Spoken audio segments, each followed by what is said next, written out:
Okay. Don't know why that's so hard for me. At any rate, I am guessing that a preponderance of the 50 or so people that are here right now are people who have already opted in to the LevAI opportunity, but I don't know that. And so I want my time here with you to be very, very efficient and beneficial for each of you. If you are not yet involved in this company, if you're here looking at it, please click the thing that raises your hand so that I can see. If there's a significant percentage of you who are not yet involved in the company, that would cause my direction to be a little bit different. I'm kind of guessing that right now we have a bunch of early adopters who are all right now trying to decide exactly what do we do? How do we turn this into money? What is my next step? And so if there are any of you here right now who are not already at least on a preliminary application or a have not, or if you purchased your product package or you're at least in a temporary application, don't raise your hand. If you're here just looking, raise your hand. Okay, I'm guessing, and the hand raise thing down here is not going up. And so I'm kind of assuming then that I'm speaking to people who want to be told how to turn this into money. So this will be a combination. Sure enough, it could be used as a business presentation, but it really is an illustration of a couple of things. It's a recognition that we really have two separate opportunities. One is to use LevAI as a business, and one is to use LevAI for your business or in your business, whatever that business is. They're really quite different messages. They are not similar messages. And yesterday, I had a text from a couple of people who are deeply rooted in what I've done for a living for many, many years, that being the direct selling industry. And the message was along these lines was, Randy, I'm excited, but I want to know how to do what I've always done within the context of LevAI. They were telling me, Randy, I'm not one who is interested in going out and finding countless untold prospects. I want to build or countless untold product users. I want to build an organization in depth as I typically have.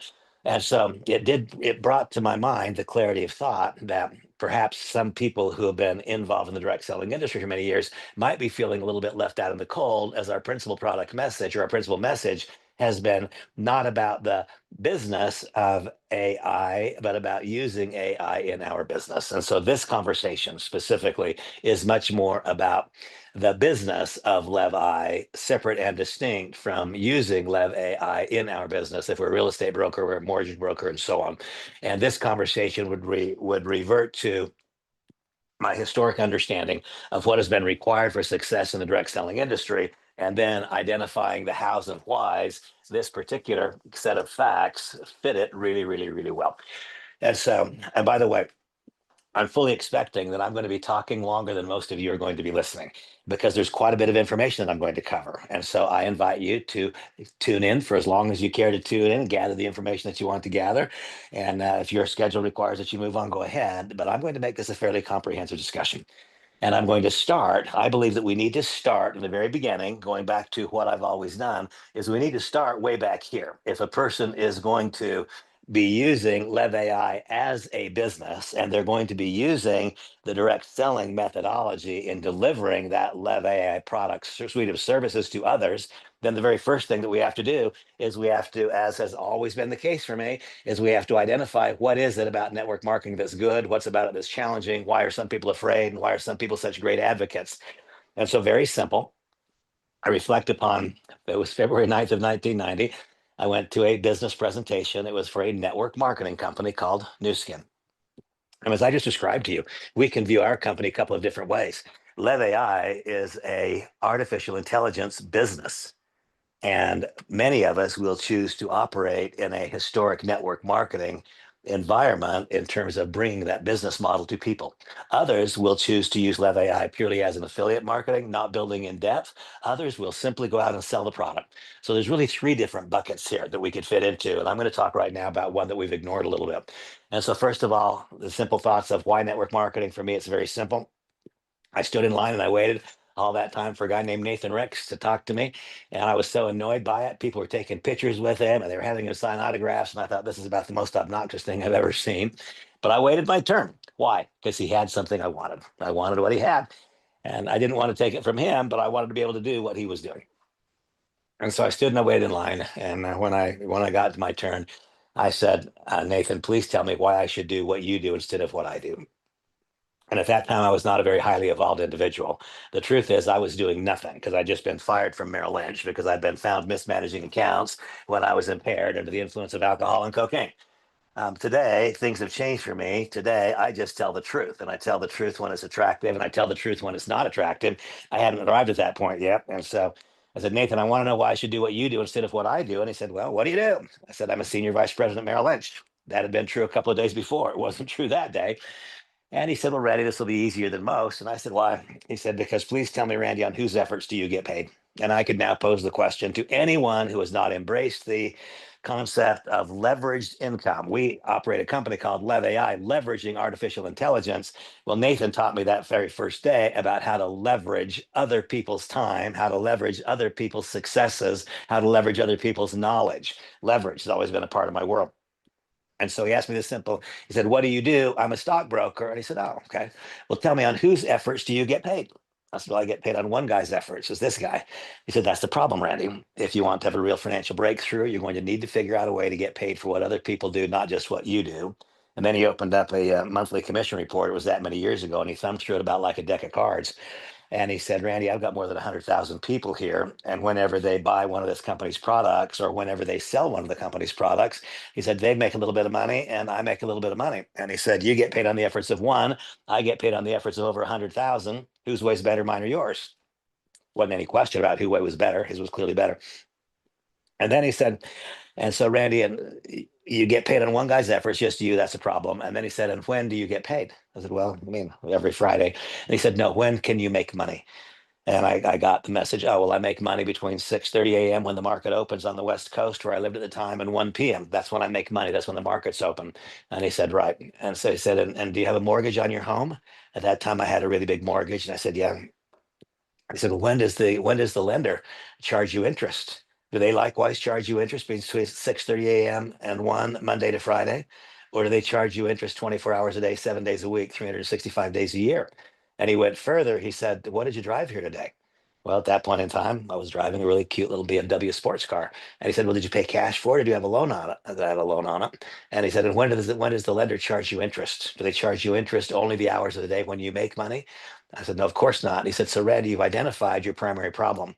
You're a part-time earner. You earn money part of the time, and you're a full-time spender. And that's why you're broke and you're likely to stay broke. He said, you need to find a way to get paid for what other people do, not just what you do. And you need to find a way to get paid on hours when you're not working. And then he thumbs through that printout again like a deck of cards. He said, here's my group in Japan. They're just getting up and going to work when I'm going to sleep. Here's my group in Russia. They're going to work when the guys in Japan are not. And he said, Randy, the difference is when I fall asleep at night, I will make more money as I sleep because a bigger part of my business is in time zones outside the United States. And once again, he said, and Randy, whose way is better, mine or yours? Well, his way was better. And so I would pose the question to anyone who has not embraced the direct selling industry, on whose efforts do you get paid? We can show you how to get paid on more people's efforts. On whose consumption do you get paid? Probably none. We can show you how to get paid on the consumption of many, many people. He said, on whose efforts do you get paid? On whose consumption do you get paid? What hours of the day can you get paid? Find a way to get paid 24 hours a day, 7 days a week. And then he said, Randy, the real magic is when we finally have a 24-hour per day income generating model and people are no longer dependent upon your provoking their behavior. They're continuing because of the profit incentive they're making money.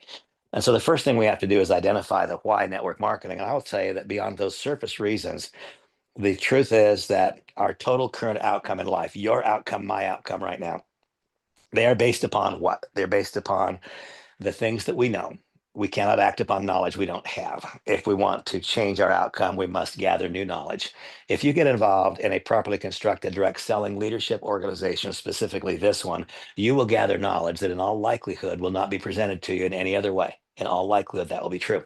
And so if we gather new knowledge, that gives us another opportunity for success. If we have more knowledge, that's a good thing. But of course, knowledge doesn't make money, does it? I know a lot of really, really knowledgeable people who are not especially affluent. And so now we have to go further. Knowledge is what we know, but skill is what we know how to do. So our total life outcomes are predicated on our knowledge, what we know, our skill, what we know how to do. But there remains a very important contributor to that. There's our knowledge, there is our skill. But then there's something of greatest importance, and that is our character. See, what if after this discussion, two of you are sitting together and one said to the other, this Randy guy, he's clearly got some knowledge. We can see that. And his past results indicate his skill is there, but you know what? I just don't like him. He's full of himself. He's arrogant. He doesn't tell the truth. I understand he behaves poorly around women. He's drunk 2/3 of the time. I just don't want to be in business with the guy. So frequently, people focus on knowledge and skill, recognizing that the first focus should be upon character. If people want to be in association with us, they will be very patient as we gather the knowledge and develop the skills. If they don't want to be in business with us, then the pressure on the skill and the pressure on the knowledge becomes absolutely intense. At any rate, why network marketing? Because it grants to each of us the chance to work when we want, where we want, with whom we want, and if we want. And if we are so fortunate that we align ourselves with the right group of people, then we will, by virtue of our association with them, become something more than we were before we arrived. That's certainly been the case for me. And so, the first thing that I always know I have to do if a person is going to embark in a different generation, or they're going to transition to a different way of generating income, and we always have to start with this.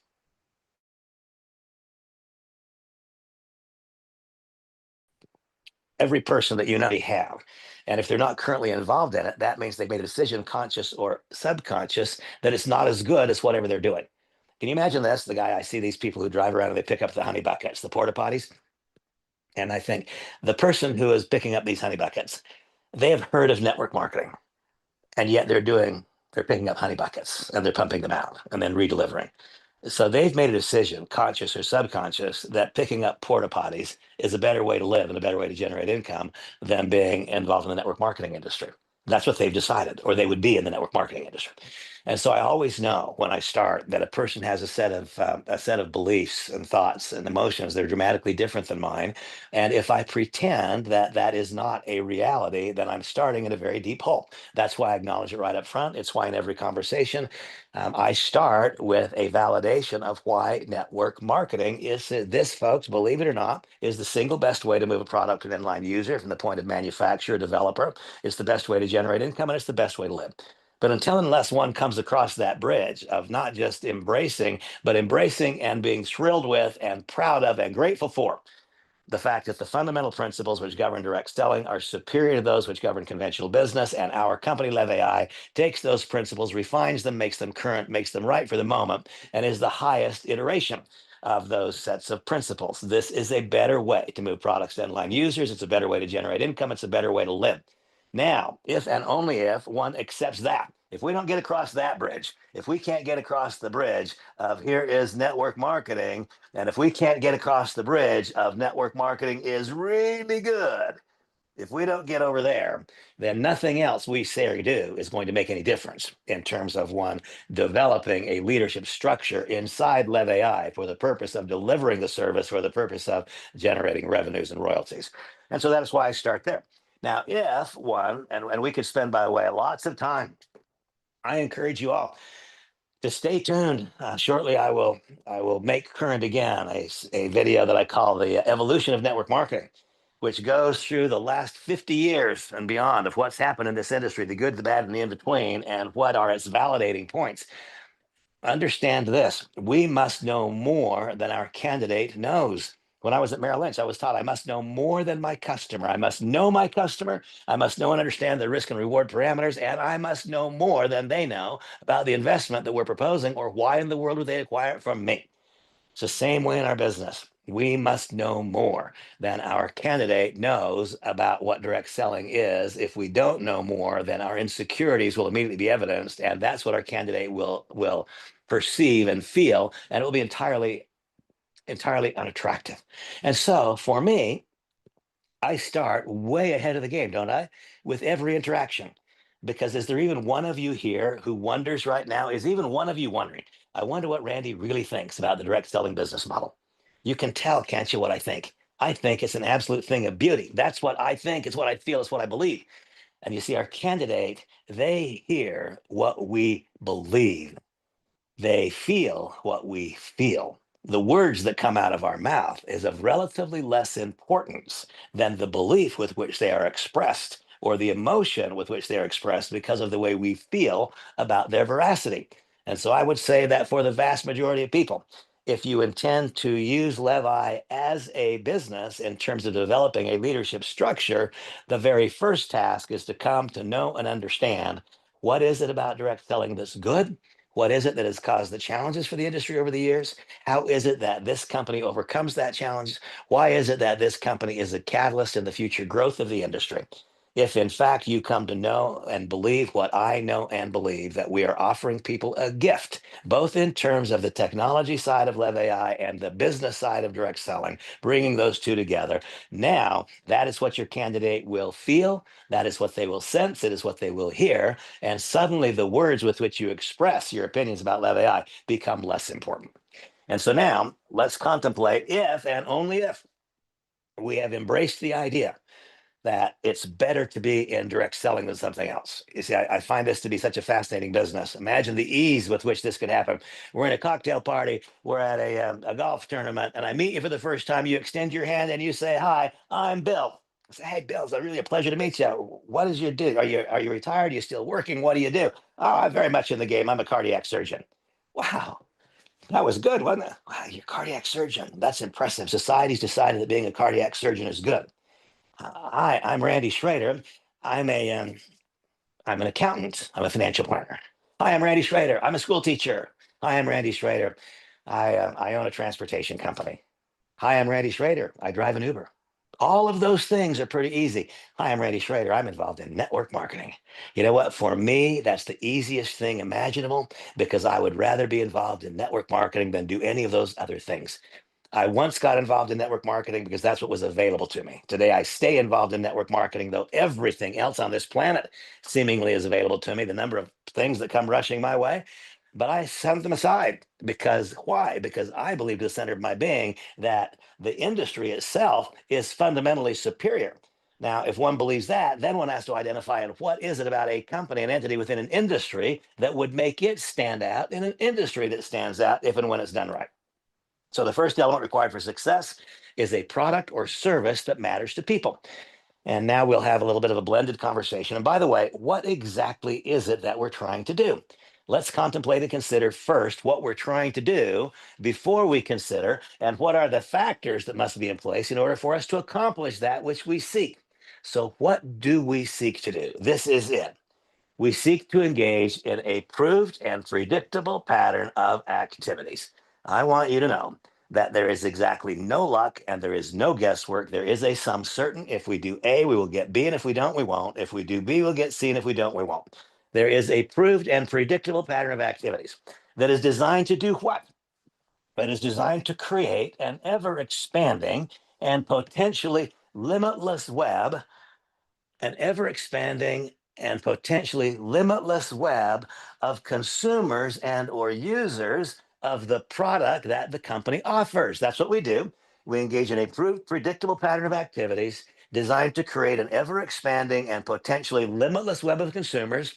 Why is it ever expanding? Well, because I drop a pebble in a pond, I invite a handful of people to come on over my home, I tell them about LevAI, they embrace, some do, some don't. Those who embrace, a few days later, they've invited a handful of friends to hop into a Zoom room or meet at a coffee shop. And just like that, the ripple spread one generation away. And a week later, those people are what? They're inviting a handful of candidates, a handful of friends to take a look at what LevAI is, an ever expanding and potentially limitless web of consumers of the product and service. And if you are the person who set in motion that cascade of activities, and by the way, we'll recap those before this session is done, talking about the 10 steps that I was taught years ago, which have in fact resulted in this creation of this ever expanding web. And this ever expanding web, believe it or not, in my own direct selling career has produced over 5 billion US dollars in product purchasing by the participants in the web and by the customers that they had who were outside the web. So we identify the elements that are required for success in a properly constructed direct selling company. After having identified that the fundamental principles governing the direct selling industry are in fact superior to those which govern conventional business, we then engage in a 10-step process, which has been proven in my own career, just in my career, to have created more than $5 billion in sales. And those people who are the progenitors of that never ending growth of those circles, they earn royalties on the products that move through the web. That is what we do. Now, there are 5 elements I've always believed were possible, and today I'm appending to that and calling it a 5.5 or a sixth element. There are 5 elements which must be in place. If number one, we satisfy ourselves the direct selling industry is good, not bad, not just good, but better than what else is out there, then we must identify and what is it within the various entrants in the direct selling industry that would make them not where it would not just be possible to create that which we seek to create, but which the outcome would cause that to become likely as opposed to possible. And so the first element is a product or service that matters to people. Now, I've come to understand over the course of my career that there are a few things that will cause this to grow spontaneously.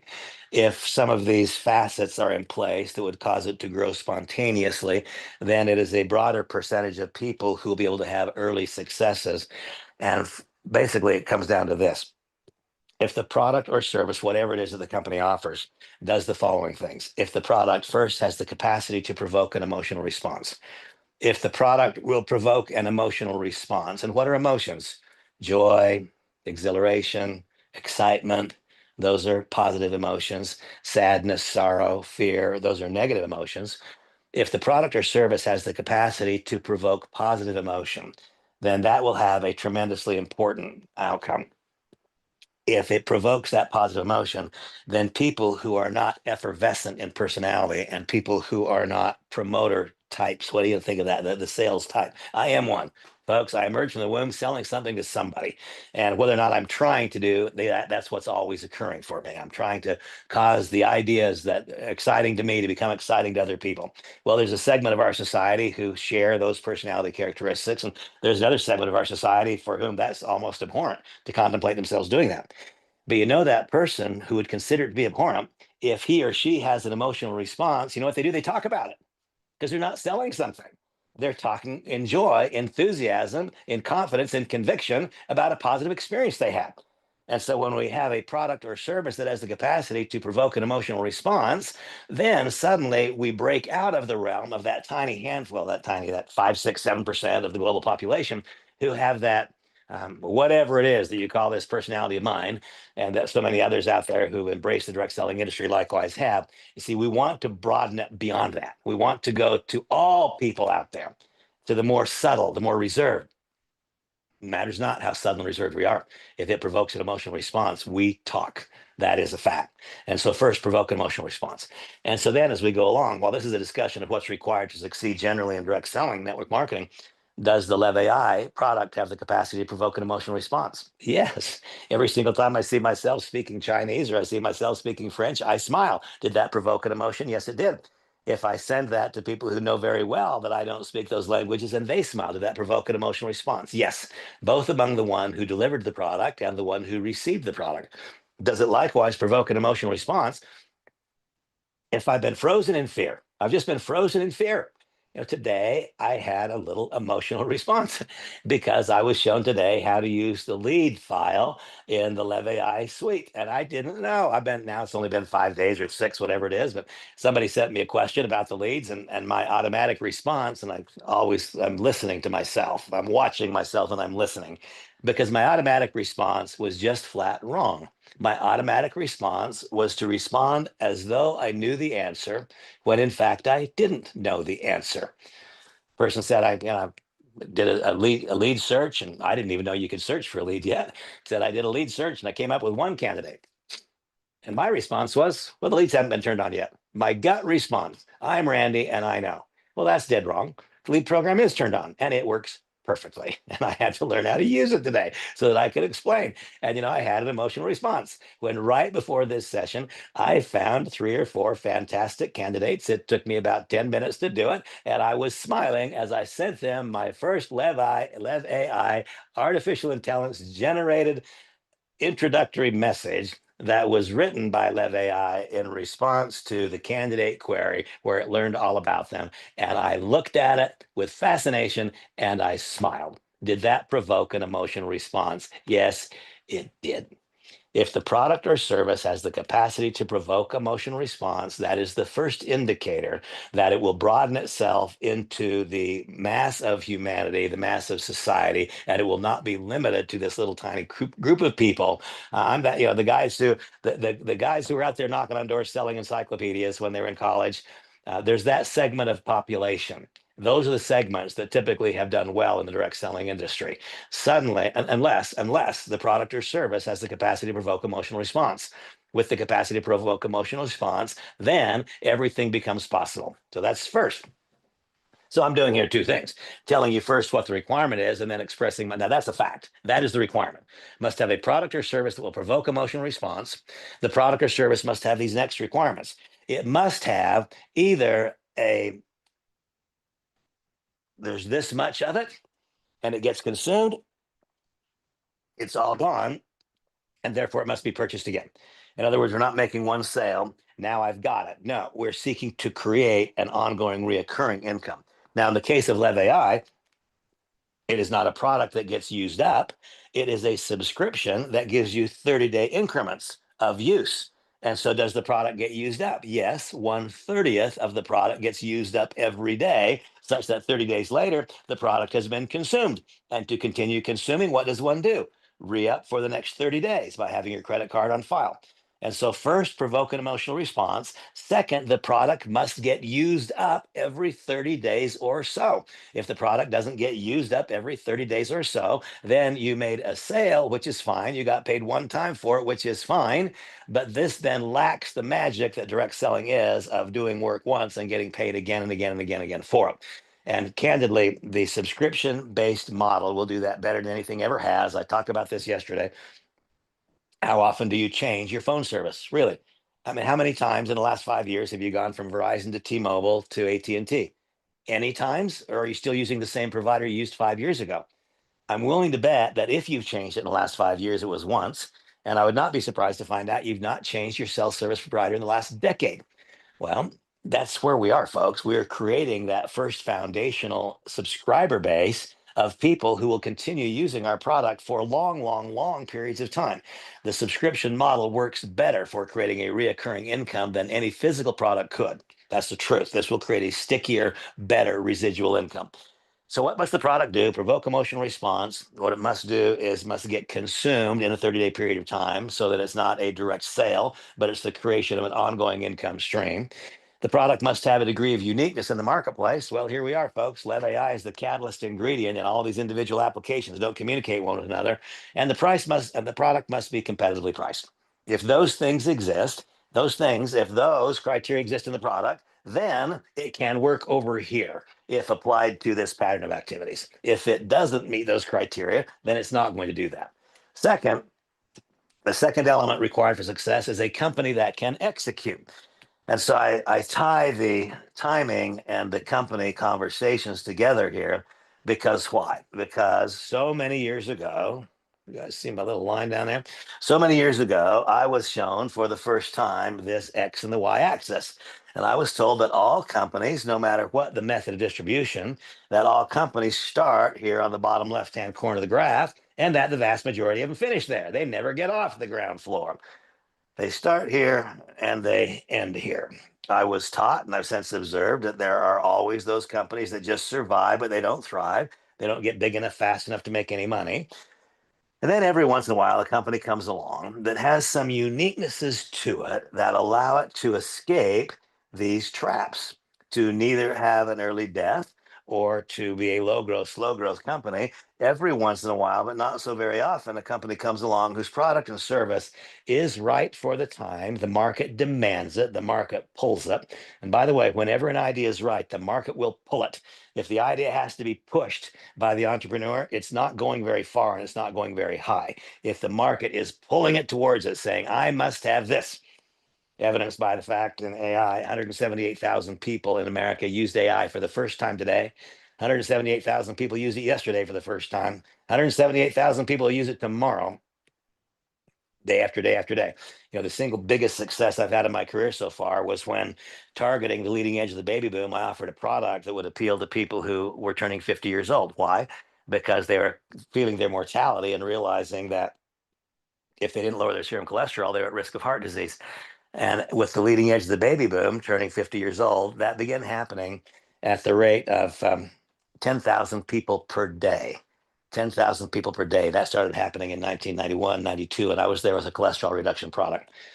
Well, 10,000 people per day, that turned into a financial outcome for me of more than $25 million over the next decade. 10,000 people per day beginning to feel the mortality and wanting to use a product to lower their cholesterol and not have muscle wasting. Well, compare that to 178,000 people per day.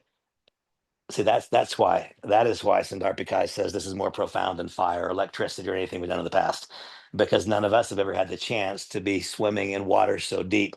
You can float an incredibly big boat in water that is being added to at the rate of 170,000 people, 178,000 people a day.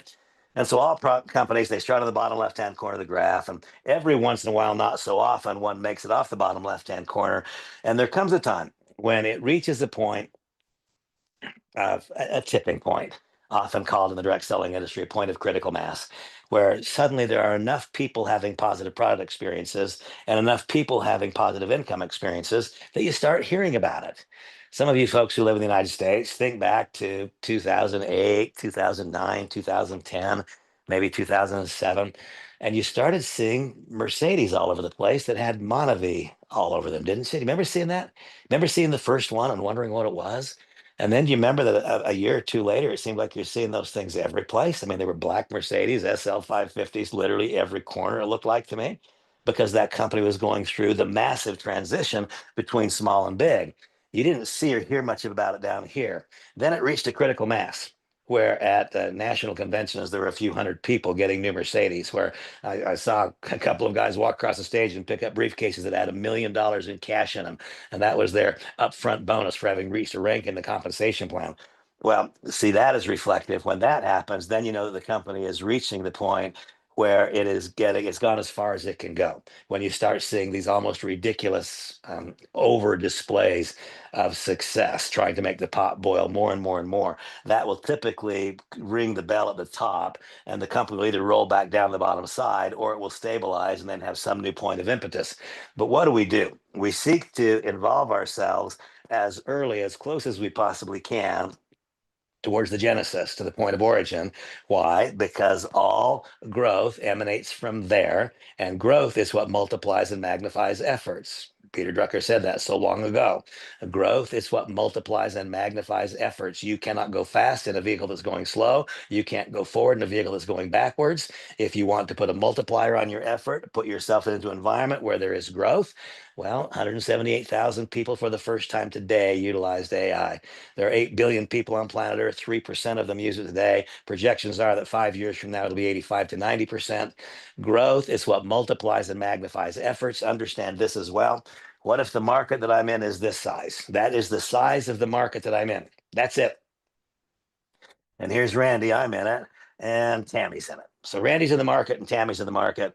And clearly everybody knows that Tammy's better than Randy, and Tammy works harder than me. And so Tammy has 65% of the market and Randy has 35% of the market. That's the status quo. And then we see this darn Paul. Paul is over here and he's taking a look and he's saying, wow, look, Randy and Tammy, they live in nice neighborhoods. Randy and Tammy, they're driving nice cars. Randy and Tammy's kids go to the best private schools. I've seen Randy's wife driving around in a new Mercedes, and I just saw her buying a new Versace bag. Okay. Success is not hidden, success is evident. And I'm not talking about the flashy, flamboyant displays of wealth. The truth is that we don't become wealthy to hide it, we become wealthy to experience it. That's what happens. And so Paul is looking at Tammy and looking at Randy, and he says, oh my gosh, these guys are living a nice life. I want a part of it. Now imagine the market staying the exact same size, and Paul, he comes in here. Well, what's going to happen? Paul is going to get some. Where's it going to come from? Some from Randy and some from Tammy. That's what's called competition. And that's the way that it will be. This market, this success being experienced by those in the market, will continue to draw people from outside in until the market has been chopped up to such a point that one more person coming in causes one to go out. It's reached its point of satiety. And so you see, in a market that is staying the same size, there will be no dramatic growth. All there will be is a reshuffling of the deck, but no real improvement in results for the overall. It can be worse than that. What if there's some outside force or pressure or dynamic that's causing the market to go down? There's less demand for it. How much demand is there in the marketplace today for people who do what I used to do for a living? There was a time when what I did was I personally managed stock portfolios for investors. There are so few individual stockbrokers today who do that. Why? Because computer algorithms can do it so much more effectively and efficiently. Literally, had I chosen to stay in the environment I was in, that market has gotten smaller and smaller and smaller. My own income today would be smaller today than it was 30 years ago. And those people who were able to earn a living back in 91, 92, 93, they can't even earn a living at it anymore. They've been squeezed out.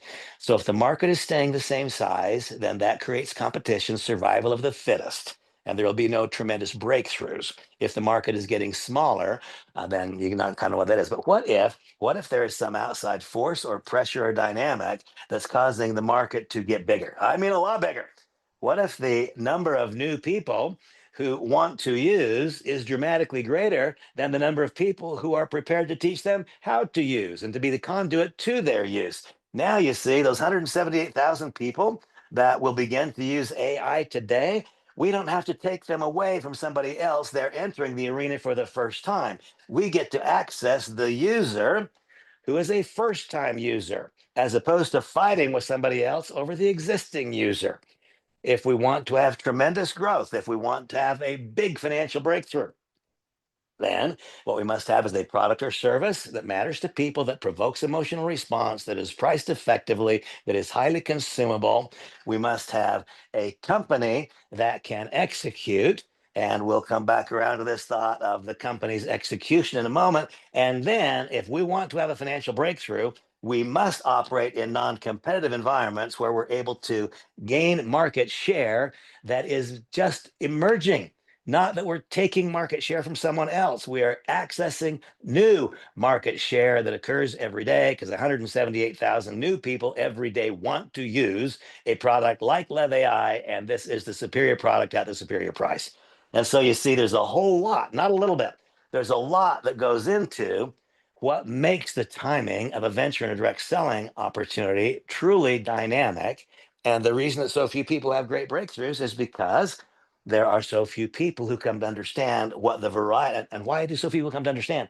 Because there are so few knowledgeable teachers. Do you want to have greater market value than you can imagine? You really and truly, no kidding, you want to have the market seek you out? I mean, can you imagine the market has said that I'm worth over $1 million a year for 29 years in a row? How and why? Because there are so few people who have chosen to become knowledgeable, skillful, and retain relevance in the direct selling industry. You become knowledgeable, you become skillful, you learn, you become one of the reasons that the new version of what direct selling can be is so much bigger and better than the old version. You become one of the conduits to that bit of reality, and there is no limit to the successes you can have when we marry that concept, the direct selling business model, to the advent of what? To the global adoption of AI. And that, of course, is where this company comes. So I said that we need to find a way to mitigate the risks that are part and a parcel of this. How do we do it? Well, we do it because here we have this umbrella. I don't draw umbrellas very well, but here we have this umbrella. Okay. There's all of our spikes. There we have our umbrella. And we, LevAI, are standing under the umbrella, under the imprimatur of Terry LaCour Enterprises. And so when a new company starts, that new company hasn't done business for 25 years. This is a new entity owned by and becoming part of an ecosystem, a family of companies owned by Terry LaCour. Exactly none of the risks that are typically a part and a parcel of it. Has done over $7 billion in revenue over the various years, has operated direct selling companies in almost every part of the marketplace successfully. Terry is a premier primetime operator.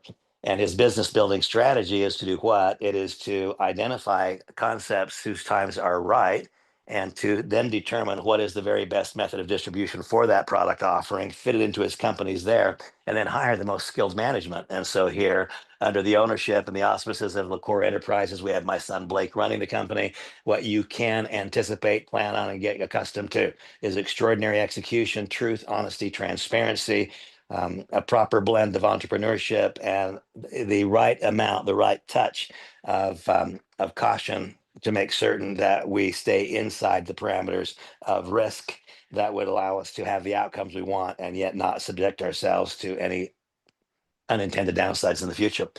And so a product that matters to people, a company that can execute, timing that is obvious and clear and that's beyond refute.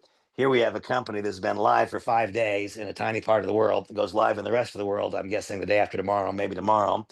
We're at the absolute genesis. We don't have any of the risks. There's no chance of an early death. We've already gone past that. There is literally no chance of a low growth, slow growth environment, not when one considers what the product offering is. The 178,000 people are beginning to use today for the very first time. We can earn that market share without taking it from anybody else. We can give people the unbelievably attractive, alluring, magical message of you can be first without suffering the risk, typically a part and a partial of that. And we can do it by providing a product or service that people are clamoring for every day. They seek it, they want it. We're doing them a favor by providing. And that then brings us to the next element required for success. And that, of course, is the compensation plan. And a very quick conversation on what should a compensation plan do in the direct selling business. What exactly should it do? Well, the first thing that it must do is it must provoke the correct behaviors. And so, what are the behaviors that we would like to have provoked? We would like for the compensation plan to provoke rapid enrolling. Know and understand this, that there will be no large successful business. I don't know where my phone is here. There we go. See how much time I've kept you guys here already. There will be no large successful business in the absence of a rapid flow of new member applications. I'm talking about direct selling as an industry. There will be no large sustainable business in the absence of a rapid flow of new member applications. And so the first thing that the compensation plan in combination with the product must do is provoke, incent, and then make the logical outcome a rapid flow of new people coming in to use for the first time. Well, we have the amazing dynamic of having so many people who are coming into the world of AI, and we need only attract the tiniest percentage of that to have a bigger business than any of us have ever considered possible. And of course, my dream and vision, and the dream and vision of Blake and of Terry, is not to attract the tiny part of it, but to make our message evident to other people. That's where we need you. We need the message to get spread. How do we spread it? Through our team members. We need the message to spread that there is accessible AI, accessible to the masses, the best product, the best price, and because it's being delivered through a direct selling mechanism, that we can have financial results that are not simply tied to how the AI product helps our business, but that we can likewise be a conduit to other people's use and make it a business. And so in the compensation plan, the first thing that it must do is provoke a rapid flow of new member applications. The way that we do that is by paying a 50% combined acquisition bonus. Call this combined acquisition bonus plus month one unilevel. So the way that it works is this. If this is Randy and I call Joe, Joe, I say, I have observed your success in business. I have seen the unique ability you have to attract people to you. My belief, based on what I've seen, Joe, is that together I can show you how to leverage artificial intelligence to put a great big multiplier on the values you get from yourself. You can be everywhere at all times, no longer limited by time and space. This is magic for you, Joe. Let's chat. That'd be an example of me using a properly constructed script. Now I send that off with a bit of information add about LevAI, and that leads to conversation. Well, when I am the introductory factor, and it is my link that Joe clicks on, and he acquires the $50 package, the starter package, or the $100 package, not another $49.99, then what will happen? He will get paid an acquisition bonus. That acquisition bonus will be 30% of the acquisition price, 30%. And so that means it's 15, I'm sorry. Yeah, the acquisition bonus, 30%. And this over here is 30. That's what it is. So 30% of 15 is, or 30% of 50 is 15, and 30% of 100 is 30. And then in addition, one will receive the month one unilevel. Remember that we introduce a person to the business, they buy a product, we receive a direct sales commission. Then month number one, that person that you enroll is automatically placed on your generation one. No matter how many people you enroll, it is placed on your generation one. Every time they pay their monthly subscription, in this case, the monthly subscription is what? $99. In this case, the monthly subscription is $49. Each time anyone you've personally enrolled and maintain on generation one pays their monthly subscription, then you'll receive 20% of the value of that subscription. And so 20% of 50 is what? $10 if their monthly subscription is the basic pack. If they're buying the product, the larger pack, then the monthly is 20. And so one should look at this as an outsized payment, and one should not be placing people that you have enrolled into depth unless they intend to build in depth. If they intend to use the product for the sake of the product, you are a conduit to the use of the product. The person is going to use the product for their business, but they don't intend to use the product as a business, building in depth in the organization. If they're going to use the product for their business, but not as a business, keep them on generation one so that you always earn that 20%. Because we know what happens next. This is Gen 1. Then it goes to 2, 3, 4, 5, 6, 7, and 8. And down here, this turns into what? Instead of 20%, this turns into 4, 4, 4, 4, 4, 4, 4. Now, a leveraged 4%, if this person is building, I would way rather get paid 4% on a team of people than 20% on one. And so, if the person is going to build a team, then they should be constructed into one of your legs building in depth. If they are using the product for the sake of the product, they're using the product for their business, that should always be Gen 1. My intention, my personal intention, is to have 3,000 personally enrolled customers on Gen 1 by the time the dust settles. That's my target. By the way, I'm a target-oriented person. If I have a target, I just might hit it. But if I don't have a target, then I can expect the arrows just be flying all over the lot. And so I have a target. In fact, I got a bunch of targets. My target is 1, 2, 3, 4, 5. We know the way that the unilevel plan pays. We get paid in various levels of depth in this leadership structure, depending on what our organization looks like in terms of width and quality of width. And so for me, because it takes 1, 2, 3, 4, 5 legs to maximize the compensation plan, I would encourage everyone to pretend that said 6. Because is it sometimes true that a leg disappears? Yes. Does it sometimes disappear even though it had nothing to do with you? Yes. And so I would not like anyone to be so subject to that risk. I would suggest that each one of you, when it says in the compensation plan that you can get paid in all of the depths with 5 legs wide, I would pretend that says 6. Everybody should be building 6 legs as an absolute minimum. Now let's think about this a little bit more. If we're getting paid on this depth, then every time we place an individual in that depth, we will go from earning 20% to 4%. You might wonder why you would ever do that. Well, you would do that once again, because if I place a person downline of this one, that could very well incent their broader behavior.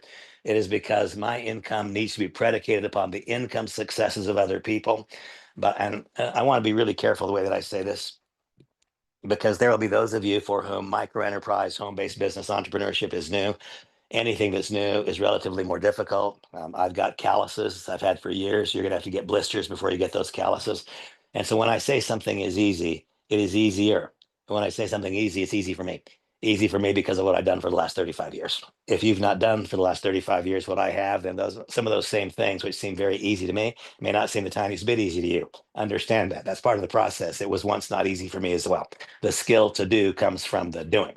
The question is, does our belief, does our conviction, our certainty that what we're doing is fundamentally good, valid, and right, that what we're doing is good for other people, when our belief gets constructive enough, then suddenly we're no longer frozen in our tracks. And I will say that the LevAI solution itself will help more people do more correct things, and will cause countless people who would otherwise be frozen to be not frozen. We'll have a lot of mid-level, and even some relatively upper-level successes experienced among people who would have accomplished nothing in another direct selling company minus the product. The product itself incents the right behavior and puts some meat on the bones that haven't always been there. Okay, so the compensation plan. Remember the 5 elements required for success. A product that matters to people, we've talked about that.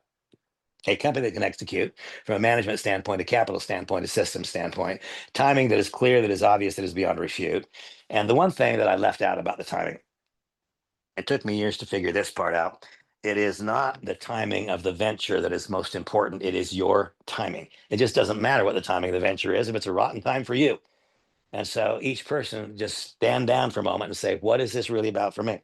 Is my desire to have the future outcome be significantly better than the past outcome? Is that desire bigger than the obstacles that I might encounter between here and there? If that desire is not yet greater than the obstacles that are predictable, then your timing is not yet right, and you should simply be a user of the product. That's the truth. There is no business success that will not require sacrifice, appropriate sacrifice. There is no business success that will not require that we push ourselves against the grinding wheel, gather new knowledge, develop new skills, refine character attributes. Your personal timing is going to dictate the amount of energy that you give to this more than anything else. I know that now to be true. So we got products that matters to people, a company that can execute, timing that's clear, that's obvious, that's beyond refute. Your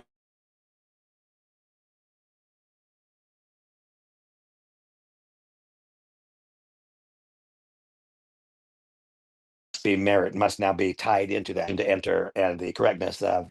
And then we come to the comp plan. And so once again, the comp plan provokes what behavior? Enroll. You get paid 50%. That's a lot. Next, remember I said that there will be no big business in the absence of a rapid flow of new member applications. There is a tremendous value to the fact that we offer nothing that costs more than $99. Most of my career, I've had entry points of between $1,000 and $2,000. Is it not obvious that we can have a more rapid flow of new members when the entry fee is $99 and you cannot buy what we sell someplace else for less than that? You can't buy what we sell for that amount. And so the product itself also has to do with the ease with which might set in motion a group of activities resulting in a rapid flow of new member applications. Well, now if we have a rapid flow of new member applications because of the product, the company, the timing, and the compensation plan, then the compensation plan will start to pay us. How does it pay us? You tell me how much money you want to make. Realize that everyone that you hold on generation one is going to pay you 20%. 20% of what? 20% of the subscription. So if it's $49, it's going to be 10. If it's $100, it's going to be 20. And of course, those are rounded up by a dollar or whatever it is. So you tell me how much money you want to make. You want to make $100,000 per year. Well, $100,000 per year divided by 12, that's basically $9,000 per month. Take $9,000 per month, and then for a moment, assume that there was no 20% Gen 1 income, $9,000 divided by basically $4. How did you do that, Randy? How? Where did that come from? My experience so far, and this might change as we open internationally into some of the less developed economies. In fact, it will change. But in the United States right now, we have more than 90% of all members are at the $100 subscription price. And I think that's the right thing to do. I believe that that makes total sense. In fact, it's about 95%. And so you can kind of forget for right now, with the way the math looks, you can forget this earnings based on the $50 mark because we just don't have that right now. Now maybe next week that'll feel different as we get the international markets open. But right now you can basically take that $9,000, you can divide it by $4 because $4 is what you earn in the unilevel month after month. And so hold on one second. I'll tell you what that number is. I didn't figure it out before. Boom boom. Where is my calculator? Oops, sorry. And so if we take 9,000 and we divide that by 4, that tells us that we have to have 2,250 subscribers. That's what you got to have in this block of volume. If we assumed for a moment that there is no 20% income, then we have to have 2,250 subscribers in our block of volume in order to meet that need. Do the same thing with any income figure. It doesn't matter what the income figure is. Now, that is the worst that it can possibly be. Why is that the worst that it can possibly be? Because by definition, you will have some people up here. What if you decide, like me, that you're going to do a big job up here, that you're going to participate in all parts? For me, participating in all parts means that we meet the need of the consumer. I will not take one who intends to be a consumer and try to convince them to be a business builder and place them into the structure in depth. People who want to use the product for the sake of the product for their business and for their life, as opposed to wanting to use LevAI as a business, those people will be held on generation one. Now, let's forget for a moment the idea of 3,000. Let's just boil it down to something much more easy to understand. 100 is for me really easy to understand. In fact, check with me in 30 days. It will not be 30 days from now before I have 100 personally enrolled members who are using the product for the sake of the product. They're using it in their business. They're not using it as a business. And so 100 of those times $20 is what? Well, that's $2,000. And so if my objective was to make 9,000, then I can come down here into my block of volume and I can take, okay, so now I only need to divide that $7,000 by 4 because I am going to do this. I am going to do this. Right? I'm going to, not something that I might do. It's not something I'm thinking about doing. And so now if that's the case, then what I can do is I can take those 7,000, I can divide it by 4. And so now I have to have 1,750 people in here because I have already made the decision that I'm going to do this. I will have the 100 up here way before I have the 1,750 here. Why? Because this is something that I can control. I cannot control the behaviors of other people down here. This will happen sooner than this. And so you figure out the number, then you determine how many people is going to be the target for you on Gen 1. That then you subtract from the amount you need to divide by $4. Now come down here. What else happens? What else happens is we know that we have an infinity payout, which extends this block of volume beneath the 8th generation. And it continues it, it extends it based upon what? Based upon what is your rank, and therefore what is your infinity payout. Now, in my own case, 4% infinity payout, that's a mandate. That's not an option. That's something that will happen. Because why? Because I will have 5 legs that each have $20,000 in business. Now, when will that happen? I don't know. Will it happen this week? It might, but I don't know. Why? Because we're just barely launching the company. I'm preparing myself for the idea that this is going to take me 2 or 3 months to have occur. But there's a 100% chance. We're going to open up our international markets tomorrow or the next day. When we open the international markets, then I'll find out what percentage of credit cards run immediately, what percentage of people act, what percentage of people actually join the business, and what percentage of people were just making it as a lottery, what percentage made a business decision, and what percent simply acted on you can be first and it didn't cost me anything. I don't know the answer to that. We'll find out the answer over the course of the next 3 or 4 days. And so it might be that the day after tomorrow, I've got these 5 legs in place, these 6, excuse me, that have all got $20,000 in volume. That would then result in me having the ability to continue to get paid indefinitely. Already, I can tell you when I look at my compensation screen, I already earn more income in infinity payout than I do in unilevel payout. Already, that's true today, right now, as we speak, 5 days into it. And so that then gives me the ability to forecast further. Since I right now earn just a little bit more in infinity payout, and this is the very earliest model, we're talking about a few days here, right? And I will always share with you the exact facts. And if anybody would ask, Randy, would you mind just logging in your back office and validating for me, showing your commission reports that validate what you're saying? The answer is always yes with me.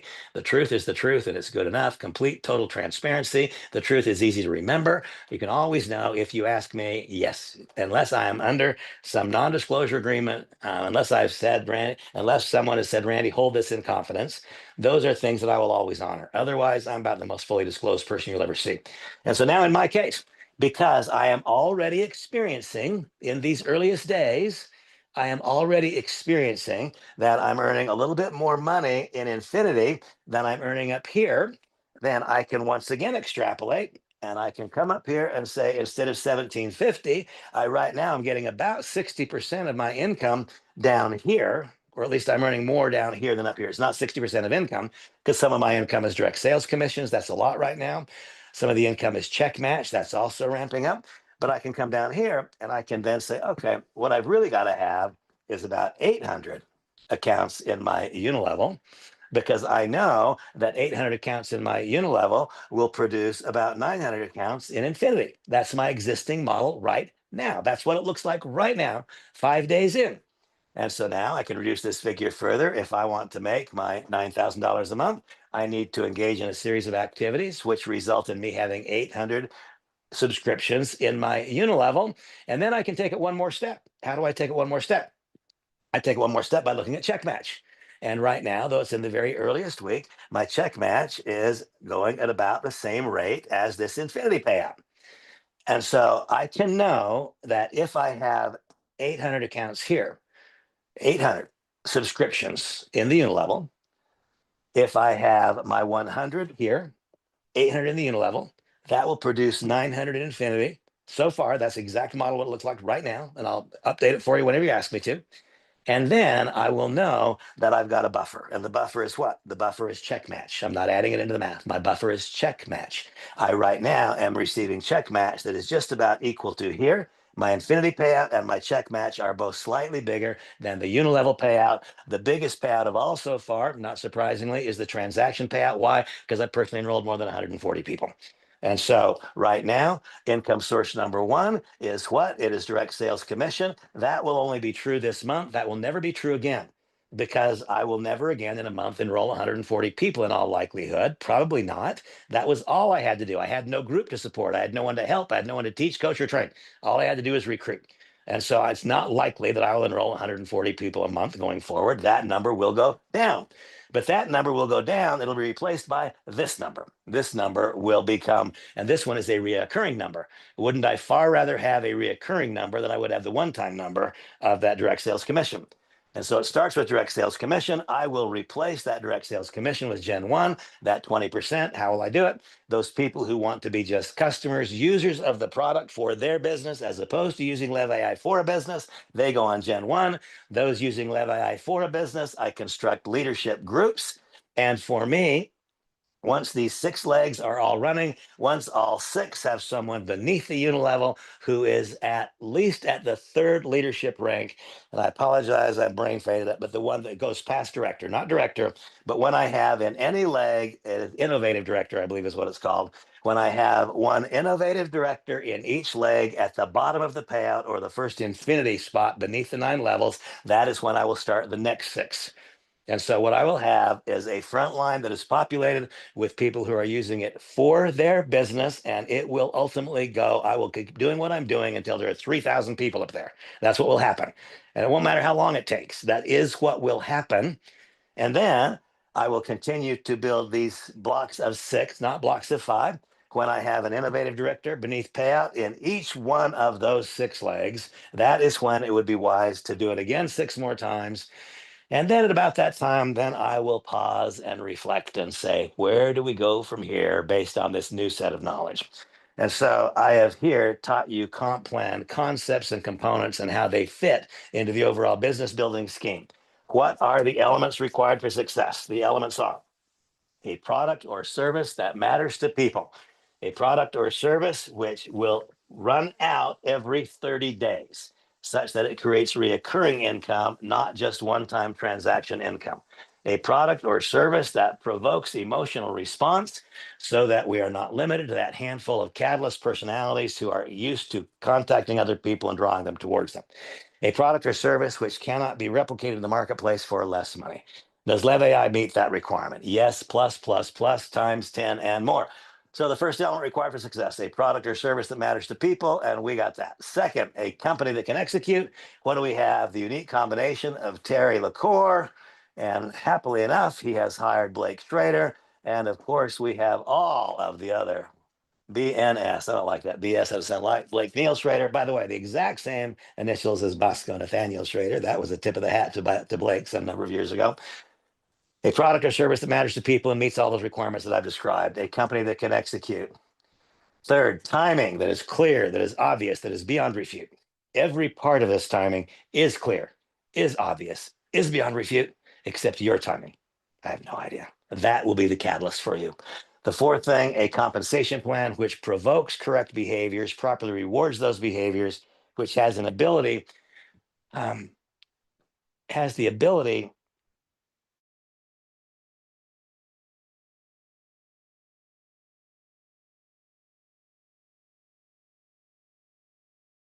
people, attracts people who would say no to what network marketing has historically been.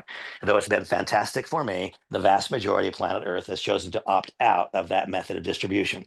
There must be something about the way the compensation plan is administered that it causes people who have typically been so full of fear about direct selling to say, I get it, I can see myself there. And that's why I love the fact that one need not decide to become a team builder. You never have to recruit a darn person. You can make a living at this by delivering the product. You can make a great big living. There'll be people who have thousands of Gen 1 members, thousands. Why? Because this is bigger than fire, electricity, or anything we've done in the past. This is not limited to people who want to build secondary businesses. This is all people who have a business and want to use it. And so the compensation plan meets those people where they are. The compensation plan also will reward those of you who, like me, have invested your careers in building big network marketing organizations. This will reward you more lucratively than anything ever has. Watch it play its way out. I'm quite confident of this. I know and understand comp plans at a very, very high level. Product, company, timing, comp plan. And then finally, we come down here to what? You're experiencing it right now, training and support. Here's the reality, folks. None of you could hire me. I'm not available for hire, and you couldn't afford me. That's the truth. But what if I was willing to invest myself completely and totally in your business and not charge you a darn thing for it? Because when I'm building your business, I'm building mine. That is one of the reasons that the fundamental principles which govern direct selling are superior to those which govern conventional business. Whoops, we're not competing with each other. We're cooperating with each other.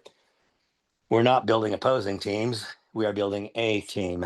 We're not building opposing teams. We're building a team that is inviting and comfortable and embracing of all. What we seek to do is help you become more. What I've come to experience and know in my life is that if all people do is make money, then someday they'll wander away anyway. But it's if they make money and they feel inclusive in something. If they make money, they feel inclusive and they are experiencing things outside of money.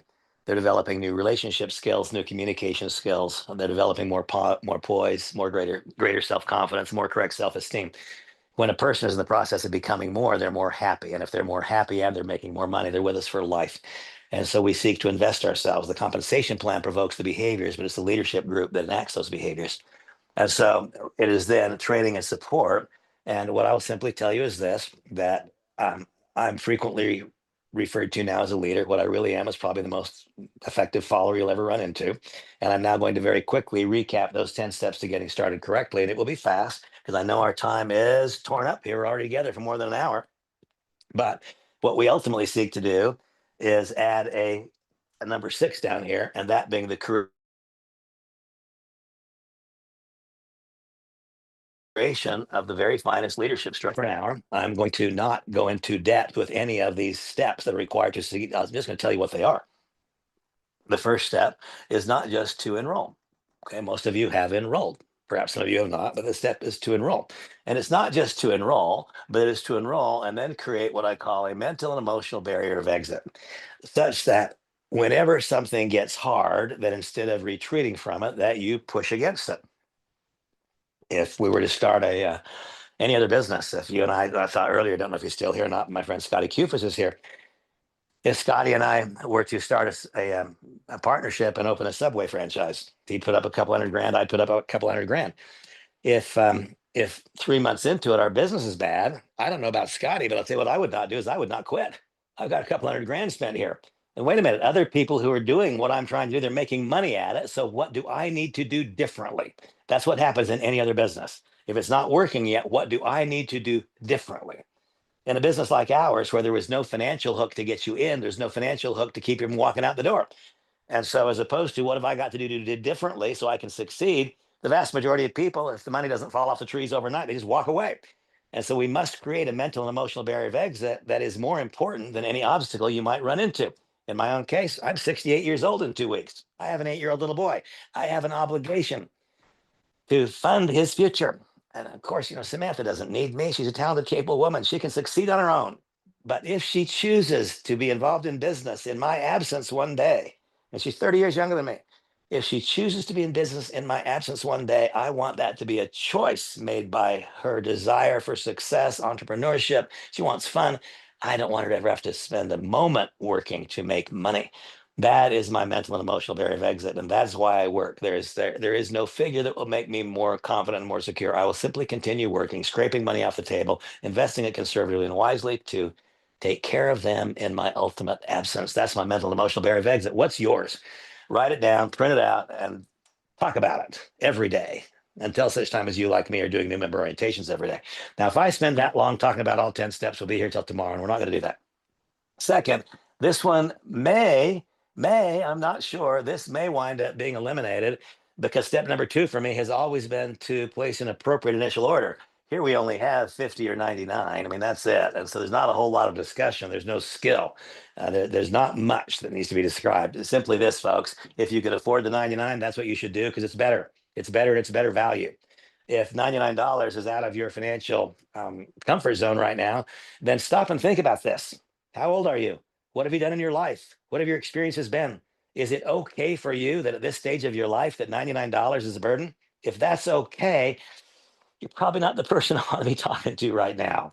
If it's okay with you that $99 is a problem, that by itself is a problem. Let it be that this is the last time in your life that 99 bucks is even a consideration for you. But if it is right now, then you start down here where you belong. Let us help you make some money and then upgrade as soon as you can. Step number 3 is to make a 12-month runway. And this is critically important, folks. This will be easier than things that I have done in the past. This will be easier than things that you've done in the past. Easier, not easy. I fly airplanes. And with every airplane, depending on the elevation of the field of the airport, the aerodrome, and depending on atmospheric conditions, every airplane will have a published runway length that it must have to get off the ground. There is no business that would have a published runway length to get off the ground of 30 days. That doesn't exist. A 12-month runway is just barely the threshold of anything that could be logical. And so the very moment this company makes a 12-month subscription available, upgrade to the 12-month subscription. Don't pay monthly. The second it makes a 12-month subscription available, pay the 12 months in advance and then forget about it. In the meantime, just understand this. The monthly maintenance, that $50 or $99 per month, that is not an option. That is a mandate. That is your overhead. That's your overhead. Every business has overhead. If we open a restaurant and we don't pay our rent, well, the landlord locks us out and we're out of business. We must pay our overhead. If we don't buy raw food for our chef to cook, we're out of business. If we don't pay our chef, we're out of business. If we don't pay our light bill, we're out of business, and on it goes. Every business has overhead. In our case, the overhead is a maximum of $99 per month. But understand that if you don't pay it, you're out of business. It's not an option, it's a mandate. If you cannot, in the recesses of your being, if you cannot commit now to 12 months, do yourself a favor and call this a hobby, but don't consider it to be a business, because your airplane is not going to get off the ground in less than 12 months. Just know that. Even if you start making some money, the leadership organization will not have been developed such that if you stop pushing the wheel, it will continue. Folks, this is a 12-month commitment as an absolute dead bare minimum. And if you're not able to make that commitment, then understand it is a hobby.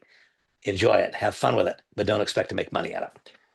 The 4th step is to do a complete back office review. And so just today, I reminded myself that I had not done a complete back office review such that I understood why. Because when somebody said, Randy, where do I find the leads program? My response was, it's not turned on yet. Well, that's not true. It is in the back office. And it reminded me of the importance of the back office review, because I had not done a back office review. Then my son Blake, who is the president of the company, what did he wind up being? He wound up being my personal customer service agent, delivering information to me, which he should never have had to deliver. I took Blake out of doing that, which he should be doing, to be a customer service agent for me, which he should never be doing. Why? Because I did not do a complete back office review. And so I give the assignment to do a complete back office review. No one understand it. No one understand it completely. Now, I'll give myself a buy. Why? Because the way that I teach it is, if someone were to contact me and ask for information that's in the back office, then I would first pause and I would smile and I'd say, what a fantastic question. Thank you for asking it. And let me show you, not tell you, let me show you where you can find it in your back office. Because in so doing, I've now eliminated the need to show again. If I simply send the link, I didn't solve the problem, did I? I exacerbated the problem, because now I've taught that person to contact me again with the next similar question. I answer the question by showing them where the answer is for the first 30 days. 30 days in, I get that same query. Hey, where can I find this in the back office? Where can I find the lead program? Or the lead program doesn't work right. That's what I got today. The lead program doesn't work right. No, it works perfectly. If one does a back office review, then you'll understand how it works. But instead of that, I wound up imposing upon Blake. He had to be my personal customer service agent. I don't want to be one, neither do you. By the time 30 days has gone by, you must know everything in that back office such that you can guide anyone to it in a matter of minutes. Step number 5 is to build belief. Here we have my balance beam. And let's contemplate and consider what would be the potential positives that happen in the first 30 days. What are the predictable negatives that happen in the first 30 days? And if this balance beam is tilted towards the negative, then all the work that I did to attract that candidate, to foster the relationship, to bring the candidate into the business, to teach him or her what to do, all of that just became an expenditure of time instead of an investment of time, because I let the balance beam tilt to the negative. And so over here, what are the predictable positives? Positive product experience. Those have been my predictable positives throughout the entire period of time that I've been delivering something person was going to put on their skin or put in their mouth. Today, we offer a better product than I've ever offered, but this product will not act on its own. We're delivering accessible artificial intelligence. That means it's as easy as it can be. But you are here talking to a guy that is communicating with you on a whiteboard. That tells you all you need to know about my technological abilities. And the fact is that I have had to be taught. I have had to be taught. Other people will have to be taught. It's only taken 3 days. That's a very short learning curve. I am very capable today. I can do my business better today because of AI than I could do my business 4 days ago after having been at it for 35 years. That is the truth. But I had to be taught. This product is not going to teach itself. It's not going to teach you how to use it. If you want your organization to expand and expand quickly, let it be that you're gathering together a group of people who are all eligible to teach the very most basic things. And yes, it's getting easier now. Today we have the video tutorials that we didn't have 3 days ago. 3 days ago, I wouldn't have needed to call upon Blake. Or today, I wouldn't have needed to if I'd watched those tutorials. Have you watched them? If so, you'll not need to call upon. But what are the predictable positives? It's a positive product experience to the extent that one is taught how to use it. Minus it, that can turn into a potential negative. That positive product experience, if we teach them how to use it, positive. If we don't, it could be negative because they're frustrated. Had probably more people frustrated the first day than they had positive. Now that won't happen anymore because of the tutorials, but we just experienced it, didn't we? We know exactly what happens. And so what else is a predictable positive? In our case, a predictable positive will be leadership availability, because I'm available to you all of you, irrespective of who brought you to the party. I personally, individually, am available to you. And I will work very, very hard to develop a leadership structure so that you have a lot of people who are available to you and so that you someday become available to others as part of that leadership structure. So that's a predictable positive. What are the predictable negatives? What are they? First great candidate says no. Oh, no. And that puts some weight on the negative side of the scale. Today, I had a text exchange this today or last night with one of the really good guys in my business. And he told me that one of his greatest candidates, I mean, a person that a couple of days ago he thought was going to take him to the top, and today they're ghosting him. Well, that's a negative, isn't it? That's a negative. And there's always a lesson there. What is the lesson? We must remain completely emotionally detached from decisions that other people make. If we allow ourselves to get emotionally attached to decisions other people make, get ready to live a life of extreme peaks and valleys and get ready for it to become exhausting and no fun. Learn instead to be completely unemotional in the decisions other people make. But nevertheless, I mean, this is a guy that was going to have 15,000 members next week, and suddenly he doesn't answer the phone. Well, that's a little bit of a negative, isn't it? What if you happen to be among those who enrolled 50% of your people in a nation that you just found out company has restrictions because of trade sanctions, because of wars and so on. And now 100 people that you thought were going to be with you the first day, none of them are going to be. Well, that's a potential negative, isn't it? What if you discovered, oh my gosh, I thought crypto was going to be available tomorrow when the company goes live internationally, and tomorrow you're going to get told that crypto is going to take another week. Oh my gosh, well, that's a potential negative. The point is that we have all of these potential negatives, and we only have one potential positive. And by the way, how much money are you making the first week? Well, some, but not much. And so we have all of these potential negatives, folks. If we allow the balance beam to be 1 degree to the negative side, then you can count on exactly zero productivity. Level, balance beam is level in terms of belief. And I'm talking about organizationally, trying to do it organizationally. Also then broken down to each individual. But if it is 1 degree negative, exactly nothing productive is going to happen. If it is even, just exactly even, progress will be slow, it will be halting, and it will be hard. If, on the other hand, we can keep the positive balance, then we can generate momentum. The difference in momentum and a complete lack of productivity can be as little as 2 or 3 percentage points on this balance beam. That is the truth. And so, because that's true at step number 5, I imagine myself every day just dropping little teeny 1 gram weights into the positive side. How do I do that? By giving you assignment at step 5 to watch 1 video per day every day. No more than 20 minutes in total if you're watching 3 or 4. So I talk about dilating one's soul, watching the winner of Britain's Got Talent, dilating one's soul, watching Zenyatta win 19 races in a row, dilating one's soul, watching Secretariat do what nobody's ever done, dilating one's soul. Folks, if any of you have ever hit a golf ball in your life, you want to dilate your soul, go to the 1986 Masters and watch the entire Jack Nicklaus back nine, and you will see one human being do that which is seemingly impossible in light of all the incredible Tiger Woods moments that we see, and they are incredible. If you watch in total the 1986 Masters back nine of Jack Nicklaus, I'm telling you, folks, and please don't think I'm sacrilegious, that is as close to the way God would play golf as is imaginable. Absolutely stunning.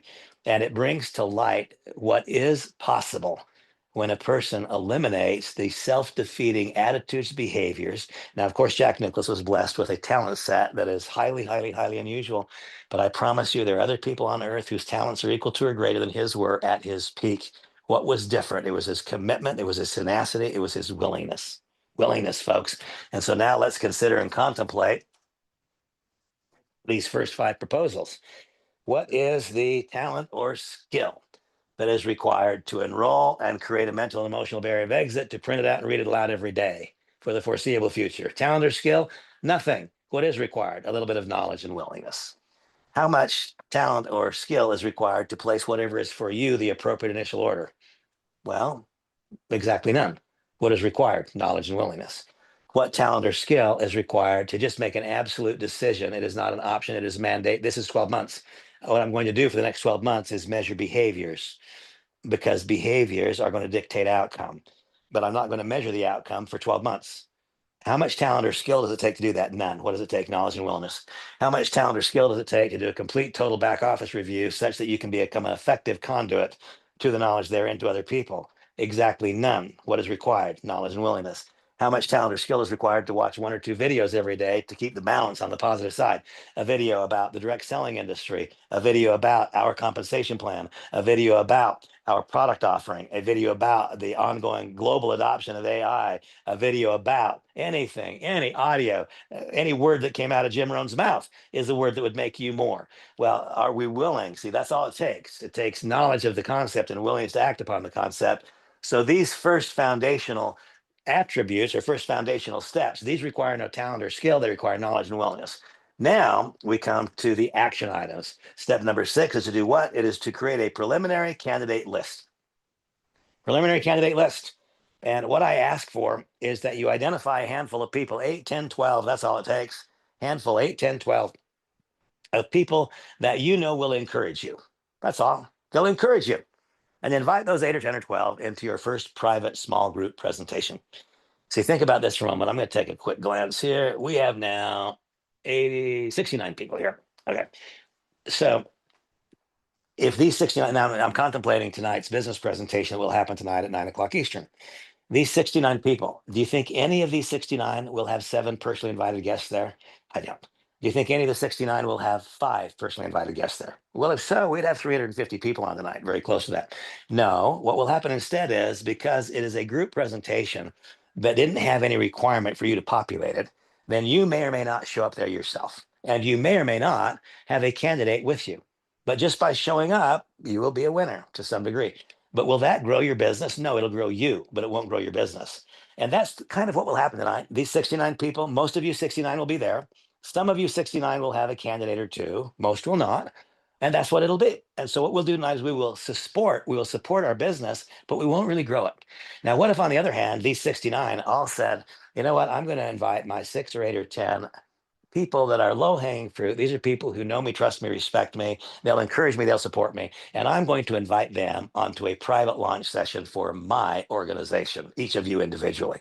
69 people who each invited 10 with the anticipation of having 7 show up. Suddenly we've got 430 new people hearing the message the same night that 7 people would hear the message. Folks, understand this. There is no luck and there is no guesswork. You cannot simply be a bringer. You cannot simply show up once in a while on those evening Zooms or noon Zooms and every once in a while bring somebody with you and really grow. That is the way of your participating in someone else's business. If you want to have a breakthrough financial experience, you must launch your business.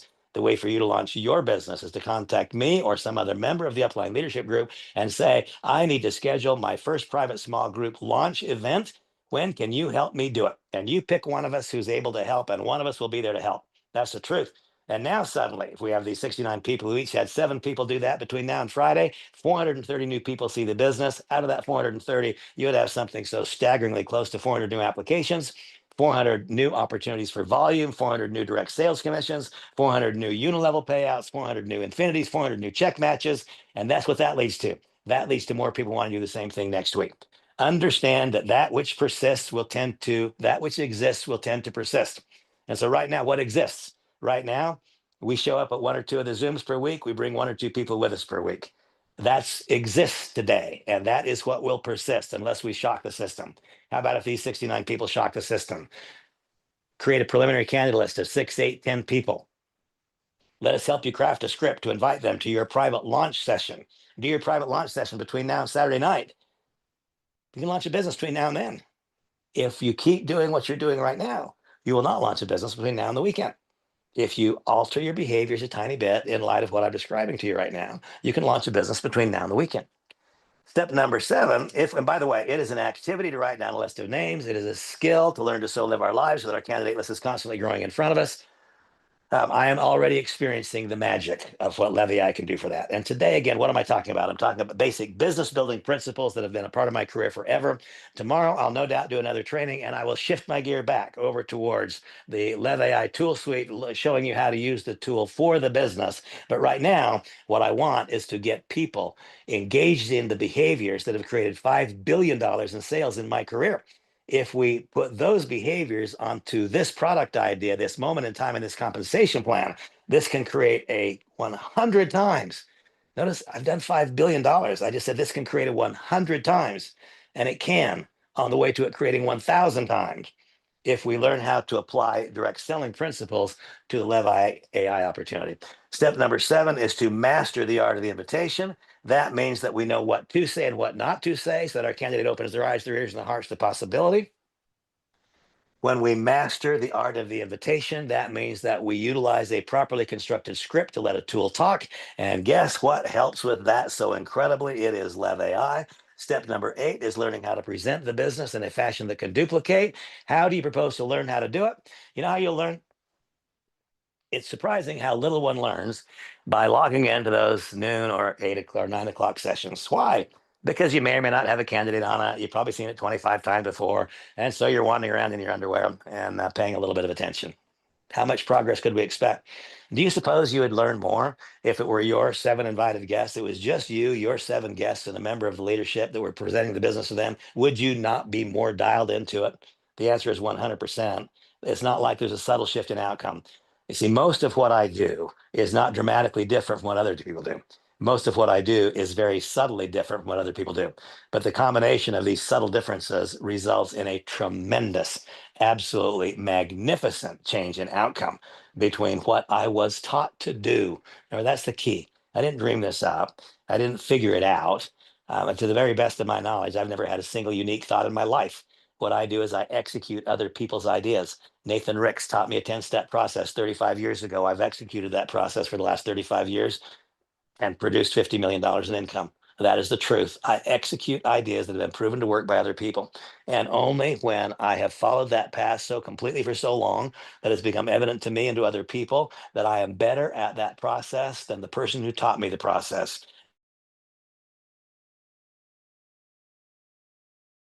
At that point, that's when I break around and break my own trade. I'll teach you how to present the business by presenting it with you on your behalf in your private small group presentations. Step number 9 is to learn how to do new member orientations in a way that gives every new participant the greatest possible chance to do what I call win the race to profitability. That means to get the money back that it costs to get started before the credit card bill comes due. This 10 steps that I'm describing to you in conjunction with the ladder of escalation is the information that one should receive in every new member orientation. And step number 10 is to take action. There are several action items. Create a mental and emotional barrier of exit, write it out, start reading it aloud every day. It is to determine what is your appropriate package. It is to say, no matter what else happens, no matter what else happens, the last expense that can get cut is my subscription, because this is my way out. This is what will make it so that I never again have to say $100 is too much. This is inviolable. This is a sum certain, a 12-month minimum runway. Start today searching through every single part of both the tool suite and the back office so that you could teach it tomorrow.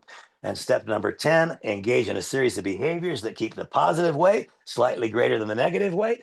If the positive weight is greater, then you will find that new members have plenty of candidates to talk about. If the negative weight is greater, there are no candidates. Create a preliminary candidate list and recognize it's an activity to write down a list of names. It's a skill to live our lives in such a way that our candidate's always moving towards us. That's a process, not an event. Mastering the art of the invitation, likewise a process, not an event. I'll have further teachings and trainings on that. Learning to present the business. Well, I've been teaching you how to present the business each day for the last 35 days, doing 2 presentations a day, 7 days a week, recording them, storing them, showing you as you've watched my own evolution. The very first presentations I made were in no way similar to the more recent ones. You have to do the same. The skill to do comes from the doing. Finding out what parts of the message that are important to me that are not especially important to other people and leaving it out of the dialogue.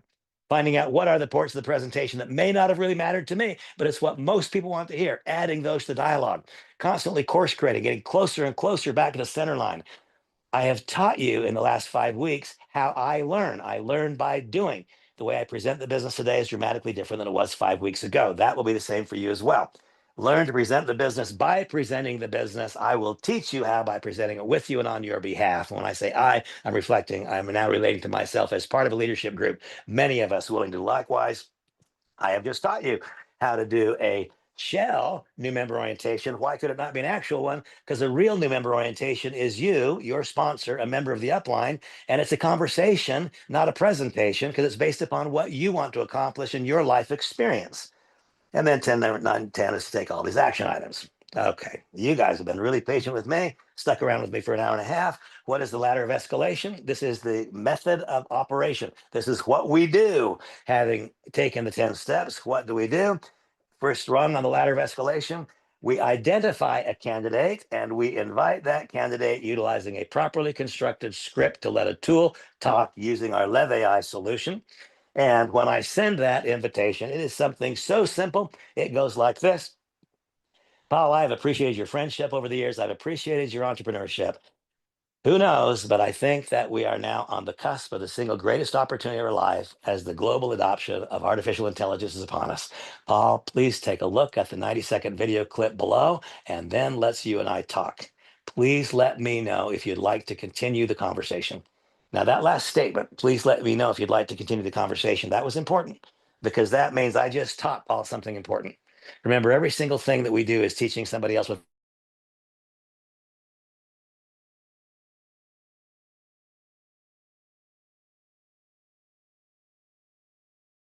they must do. I just taught Paul, you don't have to chase people. Telling him that, I also told him you don't have to chase anybody. Now, in my own experience, when I invite utilizing a properly constructed script, has a short video clip. I told him it's 90 seconds. It'll tell the information you have to have. I've let him know that I'm not going to chase him. The vast majority, in my case, it is more than 75% of the people to whom I send that outreach, they do what I call hit the ball back across the net. Now, as soon as they hit the ball back across the net and say, yes, I want to know more. And by the way, was it always 75%? No, it was once 10%. The skill to do comes from the doing. And so the more I do it, the better I get at it, and the more the numbers go up. That'll be true for you as well. Next, when the person says, yes, I want to know more, now I send a recorded link. The recorded link is one of the 25 or 30-minute business presentations. As soon as a person, as I describe it, hits the ball back across the net one time, yes, Randy, I want to know more. As soon as they say, yes, I want to know more, I now know there's a 100% chance they're going to join me. Are they joining me today, tomorrow, next month, next year? That I don't know. What I do know, they received the message, it found fertile soil, they are looking, they're going to join me. I don't know when because they have their own evaluation process, which may be shorter than mine, it may be longer than mine. It doesn't matter. It's their process, not mine. Now I send the complete link. Now it's completely different. They ask for information. Now I know they're going to join me. And because I know, I become completely assumptive. Fantastic. I'm sending now a more complete business presentation. Please watch the clip. And our next step will be for you and I to conduct a new member orientation so that I can teach you not just what it is, but what we'll do together to become successful. Completely, totally assumptive. And then what do? Then I guide him through the 10 steps. Why? Why do I do it that way? Because when I was first introduced to the direct selling industry, all I heard was a steady dose of what it is, what it is, what it is, what it is. I heard no dialogue whatsoever about how to do it, and it wasn't actionable. When I heard what it is, product, company, timing, comp plan, training, and support. Those are the elements required for success. And what do we seek to do? Engage in a proven and predictable pattern of activities, which results in the creation of an ever expanding and potentially limitless web of consumers, some internal inside the web, some external, people who don't join the business, but who use it for their business. We earn royalties in either case. So, what is it? Well, there's 5 elements required for success. There is a 10-step process, which results in the creation of a consuming web. We earn royalties on that web. And how exactly do we act upon the 10 steps? We have a daily mechanism of operation. We invite utilizing a properly constructed script to let a tool talk, which leads to a review of more detailed information, which leads to a new member orientation. And somewhere along the way, each person arrives at what I've long described as their point of logical conclusion. Some people immediately upon the first introduction, that sounds good to me, Randy. How do I start? Not many. Some people, 25%, they have a basic business presentation. This is what I'm looking for. I'm ready to start. Everybody, by the time I go here, by the time I've completed a new member orientation, everyone is enrolled. Everybody, because now they know what it is and they know what to do, and they can see and understand that their life experience. Oh my gosh, I just spilled water again. All my treasures. I make a mess of my treasures. Hold it. I got to clean this up, folks. Oh boy. No, I used to say always that it looks easy to be me. And Samantha's reminded me that it doesn't look easy to be me to anybody else. So maybe it doesn't. Oh boy, ready. But it's all good. Because why? Because while I may have just ruined one trophy from another chapter of my life, I'm in the process of creating new trophies for this new chapter in my life, which is going to be the best one yet for me, and I hope for all of you. And so, lost myself there. 5 elements required for success. 10 steps that result in the creation of ever expanding web of consumers, the method of operation, the ladder of escalation. And what this does is create both a size and a quality of income that I don't believe we could create doing anything else. That's what I believe. And I believe that within the context of the direct selling industry, we now find ourselves at an inflection point. There have been a few inflection points previously. We now find ourselves at a turning point where companies will not launch, survive, and thrive with products that are priced to meet compensation plans. Products must now be priced to meet the need of the consumer. We've transitioned past the point where there are some compensation mechanisms that are a little bit abusive that I think are falling out of favor and not likely to be embraced. We're finding ourselves getting closer and closer to what can be a sustainable future for a direct selling industry with a proper emphasis on customer acquisition up there at Gen 1, still creating the opportunity for people who are rooted in team building to build organizations in depth and to deliver a product that matters at the consumer level at a higher level than anything I've done before. And that is why that combination of things in total, that is why, in my estimation, this is more profound than fire or electricity or anything we've done in the past. Now, one thing I do want to show you just very quickly, and I know that you guys, a handful of you are still with me after all this time, but because today I found myself not knowing how to get to the candidates, the prospect file. I'm guessing there may be a couple of others of you that are that way. And so I'm going to show you just because I didn't know, and that didn't make any sense to me. So click on here and I will show you. And I appreciate your patience. And so we're going to share the screen, start broadcast. If it were not. But when I made this post that had absolutely nothing to do about business, but was reflecting upon Rosh Hashanah, my acknowledging my friendships with people in Israel, and my wishing that I was not so distant, that resulted in me having, without trying, likes from some of the people that I've been out of touch with for a while. And one exact example of it was Anat Aloni. She's one of my dear friends from Israel. I've been out of touch with her. Shneur Ben Moshe is one of my great friends. I've been out of touch with Shneur. Levia. Liat. These are people that I once was very close with that I've been out of touch with. The fact that I crafted a social media post in Hebrew, that is what got the response that realivened that relationship. How do I know that? Because I've done plenty of posts before that weren't in Hebrew. And I've done posts that were myself that were attempting to re-engage some of that audience, and it didn't happen. So that, and I want to be really careful here because I didn't do that. How shall I express it?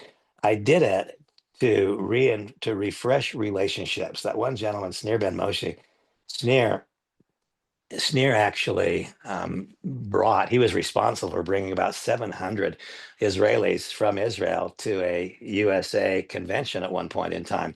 It was absolutely incredible. And Sneer, I have such profound respect for him, and I have not talked to Sneer for a long time. And so, whether or not he and I ever do business again, I would like nothing more than to next time I'm in Israel reconnect with Sneer in person. So, there's a lot to this. It's really, I want to be really careful. I'm not trying to use friendships for business. That's not it. It's quite different. What it is I do business with my friends, and I become friends with the people I do business with, and I seek intentionally to build important relationships. And so here also, remember we talk about um, the ability to meet people where they are. I have multiple business profiles. And so one of my business profiles is leadership personified. People around the world know me, and they know me as a network marketing leader. And so it's absolutely the truth that a person who is in the network marketing business, if they see me making a post that is talking about a product or service that I offer, I could be considered a threat. If anything, they might remove me from their friendship. They might take me out of their feed because they don't want their team members seeing the message that I'm delivering if it's about some other company, a different possibility. And so here, when I do a post, first of all, that is in Japanese. And I do a post that is in Japanese, but it was written by AI. Why? Because AI knows more about how that Japanese text should be constructed than I can do by simply doing a copy and paste. I can write it in English and do a copy paste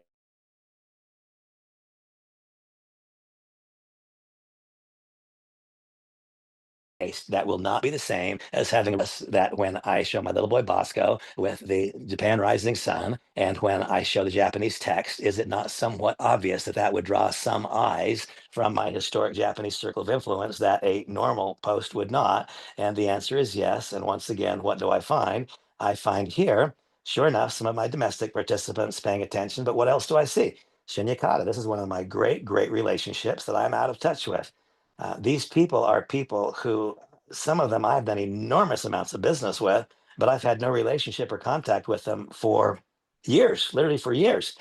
And so the Lev AI solution did in fact do for me this morning as a result of sending a post. Oops, get out of there, as a result of last night creating a social media post in Hebrew that reinvigorated, that re-enlivened about 12 relationships in Israel that had gone stale, and gives me a chance to regenerate that relationship for the purpose of friendship. And again, I do business with my friends. It is not that I'm using this. I want to be really careful. I'm not trying to abuse a friendship relationship, not at all. These people are my friends. I believe that what we have to offer is of value to them. And so, therefore, it is in no way, shape, or form abusing a relationship to introduce them to Lev AI. And so last night, right before I went to bed, I did posts in multiple languages. In each case, they were talking about something significant to that culture. It was Rosh Hashanah. It was Happy New Year. It was acknowledging the extraordinary experience that I had upon visiting the site of the music festival, how it impacted me. Those things are all true. And it's part of what creates my relationship with those folks. Refreshing, reinvigorating relationships and developing new relationships makes everything possible in the future. I am hoping that that very, very, very long bunch of dialogue, you guys have been with me here for 2 hours. That's a long time to listen to anybody. It's especially a long time to listen to me. I am hoping very much that the combination of information that I've shared with you, by the way, I'm just glancing now, get a look at some of the people who are here. And so to my friend Jason Lehman, you and I have been around the block so many times. Once again, this is a project that will help you in your business. I know that. And I also want you to know specifically as an individual that if you also want to use this as a business, that I want to help you do that. And each one of you who are on here, I see my friend down in Costa Rica who's had some of the most challenging experiences in life for the last period of time. Dave, I want you to know that based on everything that I've seen and experienced up until now, this is the best chance that we will ever have to recapitalize the knowledge and the skills that we developed in the direct selling industry, and to then expand that relationship value by introducing those people to the greatest thing we could introduce them to right now, accessible AI, because this is not an option, it is a global mandate. At any rate, I have talked way too long, and I appreciate all of your patience. Tonight at 9 o'clock Eastern, we will then do a standard LevAI business presentation. And as we continue to poke and prod around, we're going to figure out what is the most. Now it's evident to me that I have done a poor job of explaining to my counterparts and peers from the direct selling industry how and why this is not leaving behind that which we've learned to do. This is more properly leveraging that which we long ago learned how to do. And this is also giving us possibilities to do things that we never could do. Develop broad customer bases. In addition to developing broad customer bases, also developing a leadership hierarchy which no longer has an almost certainty of stretching the rubber band to the fullest. 4 times in my career, I've stretched the rubber band to the fullest to 1 million people. 4 organizations of mine that had more than 1 million, well, 3 that had more than 1 million people and one that had 964,000. And then the rubber band got stretched as tight as it could stretch. Why did that happen? Because we couldn't run any faster. What we found out is that people were joining us almost always because they wanted to make money. They weren't joining us because they wanted their cholesterol to go down. If they wanted their cholesterol to go down, they bought the product. They were joining me as a distributor because they wanted to make money. Then they found out, oh my gosh, this wasn't as easy as I hoped it would be. I'm having to work, I'm having to develop skills I don't have.